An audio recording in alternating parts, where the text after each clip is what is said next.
Assalamualaikum warahmatullahi wabarakatuh. Selamat pagi, siang, atau sore, Bapak atau Ibu dosen dan teman-teman sekalian. Perkenalkan kami dari kelompok Big Data yang menggunakan proyek analitik dengan judul analisis data sepak bulat skala besar dengan PySpark. Proyek ini mengangkat dua studi kasus yang tertanding di power dari tahun 1930 hingga 2014. Statistik mengenai pada 2021 seluruh pusatnya analisis kami lakukan menggunakan seperti PySpark yang mulai publish dan Ramadan akan saya Ansar Ramadan. Saya Sabidatul Aulia. Oke, selanjutnya. Oke, bikin yang pertama fokus pada kami mengoperasi 8.500 ini di kasus 93 di part 2 serba kami menganalisis data dari 18.944 pemain untuk mengenai nilai pasar serta mengkritisi overall rating pemain. Kedua, data berasal dari Kaggle sebenarnya menggunakan PySpark dan MBA. Hanya lalu analisis 1990 hingga 2014 saja. FIFA World Cup adalah turnamen sepak bola terbesar dunia, sudah hampir satu abad. Setiap pertandingan menggunakan data dari skor, stadium, jumlah penonton hingga hasil lahir. Dari total 800 pertandingan yang tersebar dari 2 edisi turnamen, itu sangat sulit mengidentifikasi pola demi sehingga dan penonton atau karakter berisik gol secara disinilah teknologi kita berperan. Permasalahan utamanya adalah bagaimana kita bisa membangun dan tetapkan pertandingan lintas dekade secara keseluruhan untuk menemukan pola yang bermakna saja.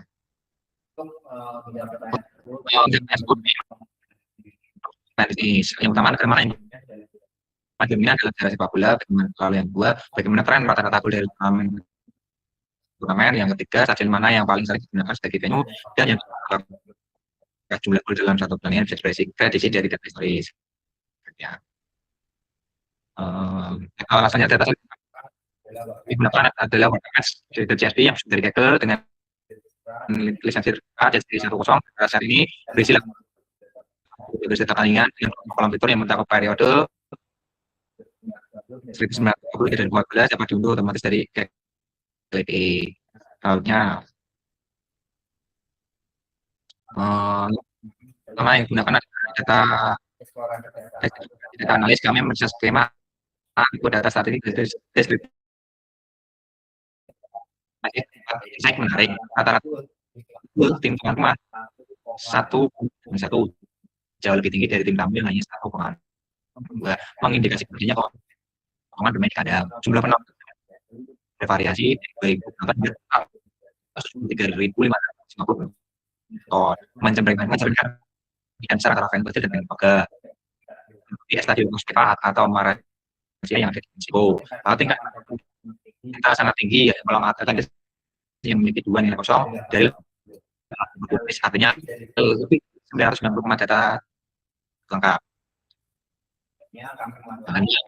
Bukan data ini melalui 4 tahapan yang pertama checklist lalu mengidentifikasi nilai menggunakan PySpark, lalu yang kedua menjalankan beberapa duplikat untuk memastikan tidak ada baris ganda, lalu yang ketiga hapus baris kosong baris yang tidak memiliki informasi tahu atau nama tim masuk. Yang keempat testing dapat memastikan kolom kemarin pada gol dan attendance harganya benar. Hasilnya adalah 850 baris awal berkurang menjadi 836 baris yang bersih setelah usia. Selanjutnya akan saya serahkan ke Sabila untuk melanjutkan ke tahap transformasi dan analisis. Setelah data bersih, kami membentuk 3 fitur analitis baru yang dibutuhkan untuk menjawab pertanyaan bisnis kami. Yang pertama adalah total goals, yaitu penjumlahan goal tim home dan away. Kolom ini menjadi target prediksi model machine learning kami. Yang kedua itu match result, yaitu kategori hasil pertandingan home win, away win, atau draw berdasarkan perbandingan skor. Yang ketiga itu winner, yaitu nama tim pemenang atau draw jika imbang. Fitur ini digunakan untuk analisis dominasi negara. Selanjutnya adalah analisis tren penonton dan juga stadion. Dapat dilihat dari hasil analisis dan visualisasi, kami menemukan 2 temuan penting terkait penonton dan venue. Pertama, total penonton melonjak tajam sejak 1994. Ini bersamaan dengan era penambahan jumlah tim peserta dan masifnya komersialisasi turnamen yang membuat tim Piala Dunia semakin besar. Yang kedua yaitu Estadio Azteca di Meksiko, yaitu menjadi stadion yang paling sering digunakan dengan total 9 pertandingan Piala Dunia yang pernah digelar di sana. Selanjutnya itu distribusi gol dan juga dominasi negara. Pada slide ini kami menganalisis distribusi gol dan dominasi negara-negara peserta. Dari sisi distribusi gol, mayoritas pertandingan menghasilkan 2 hingga 3 gol. Skor tinggi di atas 8 gol yang sangat jarang terjadi menunjukkan bahwa pertandingan Piala Dunia cenderung ketat dan taktis. Dari sisi hasil pertandingan, sebanyak 57,3 pertandingan dimenangkan tim home, 22,2 berakhir draw, dan hanya 20,5% dimenangkan tim away. Mempertegas adanya keunggulan bermain di lokasi yang lebih familiar. Untuk dominasi negara, Brasil memimpin dengan 70 kemenangan sepanjang sejarah, diikuti Italia dengan 45 kemenangan, dan Argentina dengan 42 kemenangan. Selanjutnya itu machine learning prediksi total goal. Kemudian kami mencoba untuk membangun model machine learning menggunakan Spark MLlib untuk memprediksi total goal per pertandingan. Model pertama adalah fitur tahun, jumlah penonton, dan indeks nama tim. Hasilnya adalah RMSE bernilai 2,0052, MAE bernilai 1,5752, dan juga R42 yaitu minus 0,1293. R negatif berarti model ini bahkan lebih buruk daripada sekadar menebak rata-rata, alias belum mampu untuk menangkap pola dengan baik. Kemudian kami mencoba untuk model optimasi menggunakan GPT regressor dengan menambahkan fitur rata-rata goal historis tim melalui window function. Sayangnya hasil justru memperburuk, di mana RMSE naik menjadi 3,3293 dan R100 menjadi minus 2,7674. Ini merupakan indikasi overfitting akibat kompleksitas model yang tidak sesuai dengan ukuran dataset yang hanya 836 baris. Selanjutnya hasil evaluasi visual model prediksi goal. Dari visualisasi evaluasi model, titik-titik memprediksi menyebar jauh dari garis ideal. Model cenderung yang berestimasi pada pertandingan bergol rendah. Distribusi residual pun tidak terpusat di nol, mengonfirmasi bahwa error prediksi masih cukup besar. Insight utama dari proyek 1 yaitu jumlah gol per pertandingan sangat sulit diprediksi hanya dari atribut administratif seperti tahun, nama tim, dan jumlah penonton.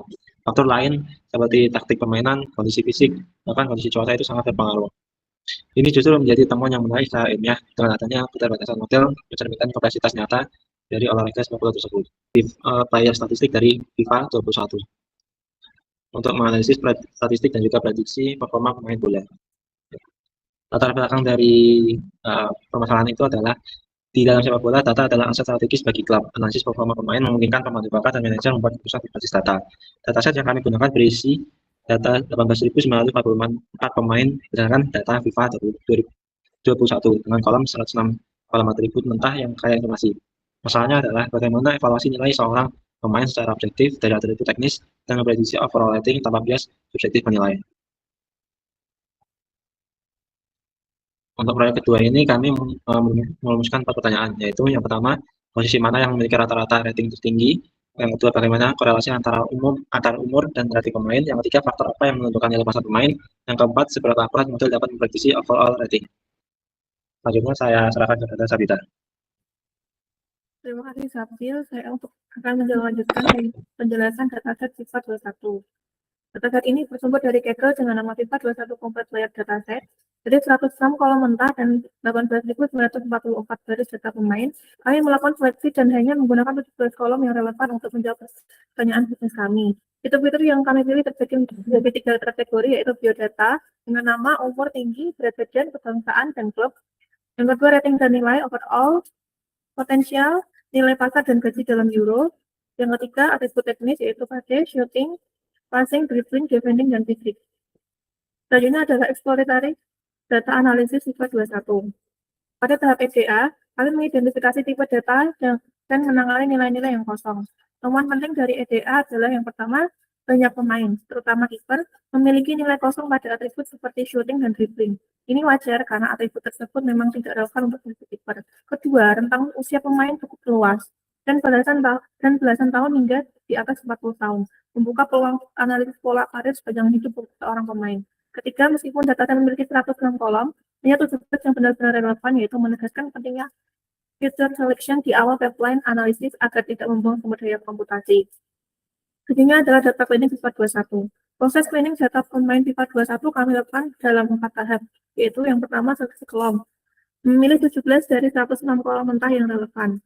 Isi nilai kosong. Atribut teknis seperti pajak dan shooting yang kosong diisi dengan nilai 0, khususnya untuk pemain kiper.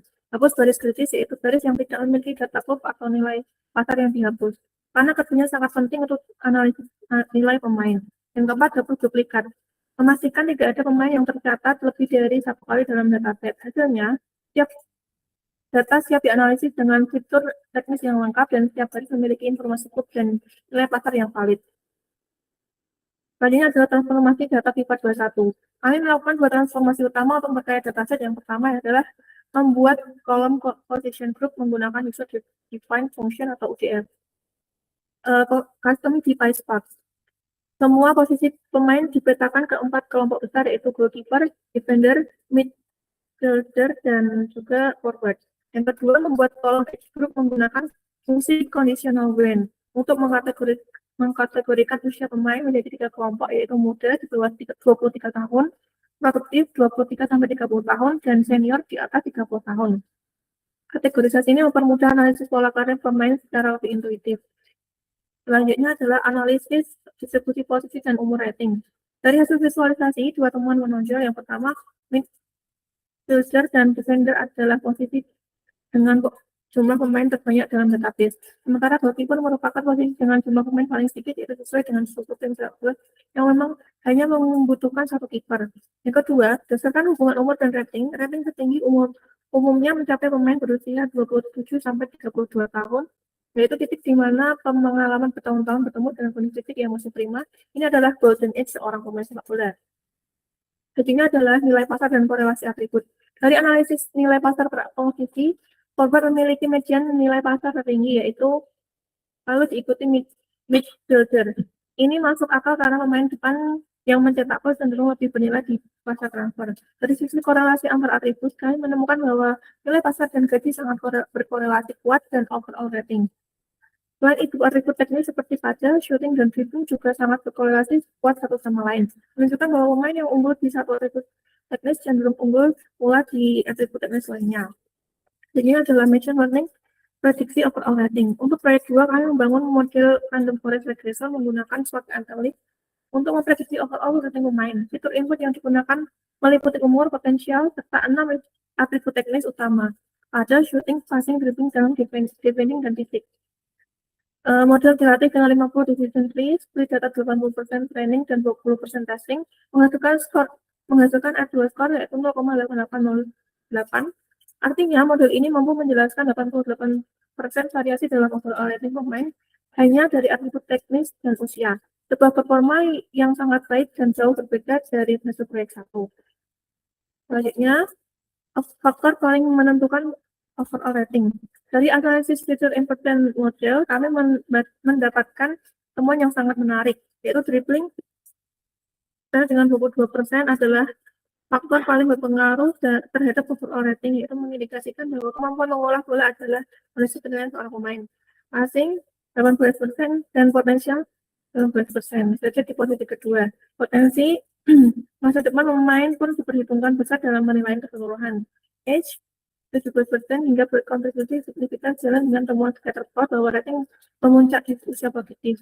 Defending 13%, berkontribusi sedang wajar karena tidak semua posisi terutama forward dinilai menonjol di kemampuan bertahan. Pada 1% memiliki kontribusi paling kecil, yaitu kecepatan saja tidak cukup untuk menentukan kualitas seorang pemain secara keseluruhan. Dari kedua proyek yang telah kita presentasikan ada beberapa temuan yang kami tarik, yaitu yang pertama, proyek pertama World Cup. Pola historis seperti dominasi negara dan tren penonton berhasil teridentifikasi dengan baik melalui analisis deskriptif. Namun, gol per pertandingan tersebut sangat sulit diprediksi dari fitur administrasi saja, mencerminkan kompleksitas inheren dari olahraga sepak bola. Proyek 2, FIFA 21 player. Sebaiknya overall rating pemain dapat diprediksi dengan sangat akurat mencapai R kuadrat sebesar 0,88. Rippling, phasing, dan potential adalah 3 faktor paling menentukan. Pelajaran terpenting dari PySpark dan MLlib adalah PySpark sangat efektif untuk eksplorasi dan transformasi data berskala besar, namun yang lebih menentukan akurasi model bukan hanya sekedar kerumitan algoritmanya, melainkan kualitas feature engineering yang dilakukan sejak awal pipeline. Demikian presentasi yang dapat kelompok kami sampaikan. Kami mengucapkan terima kasih atas perhatian Bapak atau Ibu dosen dan teman-teman sekalian.